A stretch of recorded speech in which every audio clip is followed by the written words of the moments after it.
This e-lecture is part of Pearson's professional development series for first-year writing instructors. Okay, I'm Chuck Paine, and I'm an English professor at the University of New Mexico. So the first question is why I want to take a genre-based approach to first-year writing, and the basic reason is because students are doing a lot of writing these days, a lot more than they've ever done before, and the writing they're doing is not essays. They're doing all sorts of different kinds of writing. And students rarely understand that the kind of writing they're doing is writing. So it's a way of bringing in all that sort of writing into the course. The other reason I do it is just because students respond really well to it. It's a real breath of fresh air for them when they realize that they're not going to be writing just essays in this class, that there is more to a writing class, that you can actually do things with writing, get things done that they're interested in doing in a writing class, and that we're going to be looking at those things. Also, I think that everybody agrees that we want the teaching we do in a first-year writing class to be useful. That is, we want students to be able to take what they learn in our class and to be able to take it to new situations. You know, in education, people call this transfer, of course, and we just have always assumed that transfer happens from the academic essay to the other kinds of writing that students do in college and beyond, but it really doesn't. And one of the things I've learned is that you have to help students with that transfer by giving them lots of practice, doing lots of different genres, by giving them some principles, some very few, as few as possible, abstract principles for thinking about what genres are and how they work. And the other thing you need to give them is you need to give them sort of a habit of mindfulness about genres, when they see genres, so the genres become visible for them. And again, that's one of the really exciting things to watch that happens when you do a genre-based approach to writing, is you start seeing students get excited about all the different kinds of writing there are out there. And real quickly, I'll just tell you, in my course, the major genres we do are, I'm not going to remember all of them, but memoirs, profiles, reports, commentaries, proposals, and then we do lots and lots of what we call mini-genres or sub-genres as sort of assignment sequences for the students, where they're doing approximations of genres, blending genres, mixing genres, bending genres, and lots of sub-genres. And I'll say a little bit more about that. But all of this leads to what I call genre know-how. Not just a sense of what genres are, but also an ability to do things with genres and to do things with their writing, which I think is the most important thing that we can teach students. And again, students get really excited about that. So what are some of the things that I do to get students understanding what genres are and using genres? Those two things have to go together. And the first thing I'll say is that I don't do a heck of a lot of lecturing or information about genres. It's a very, very rare student who can understand what we mean by a genre.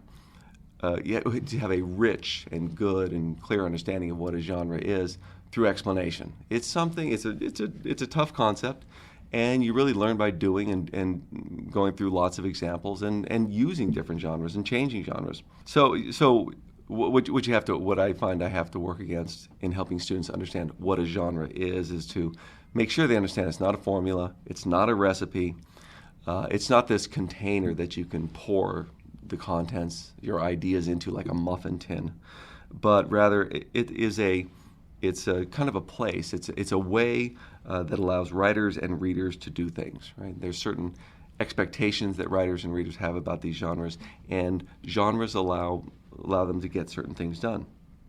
So one of the early things I do in the course, and I should also say that you have to be talking about genres from day one and throughout the course, and be doing these sort of things throughout the course. Talking about genres, talking about principles, talking about ideas, but also having students getting their hands dirty doing things with genres. So one of the first things I do to make genres visible so that students start seeing them is group work. And I have them talk about movies they've seen and some of the typified features of a movie. Like, what are the, think about a genre, what kinds of characters, plots, styles, settings, what the look of certain movies that are of certain genres of certain movies.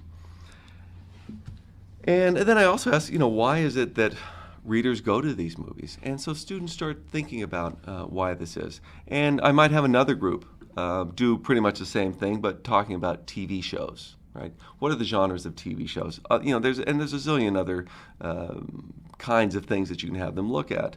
Restaurants. You can have them talking about superheroes, right? Are there genres of superheroes? Whatever they want. Video games, all those things. Websites.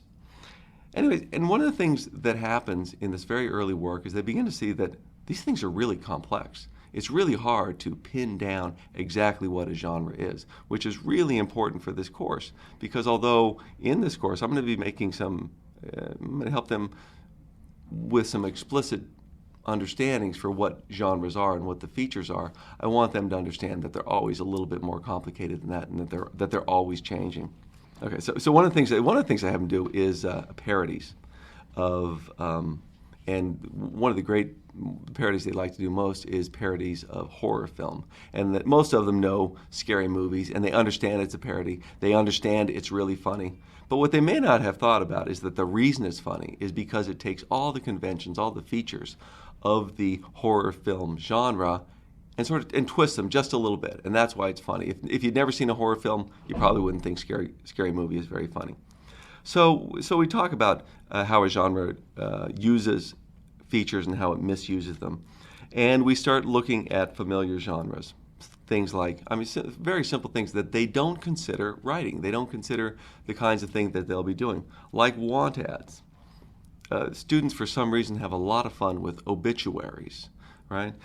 Aesop's fables, fairy tales, and start talking about what are the features that make this genre a genre. If you're going to just explain to somebody how to write this kind of thing, what would you tell them about it? And again, one of the things they understand is it's really hard to describe. That you can have a sense of a genre, you can know how to do it, but it's really hard to describe everything that goes into a genre, and that's really good because now they're getting a good, rich understanding of genre. And we'll also have them do some parodies of these genres, of the want ad, of an Aesop's fable or obituary. Okay, and again, they're beginning to realize, oh my gosh, there are these widespread tacit agreements about what goes in a genre that we all understand, and they're really complex, and we really do need to understand them.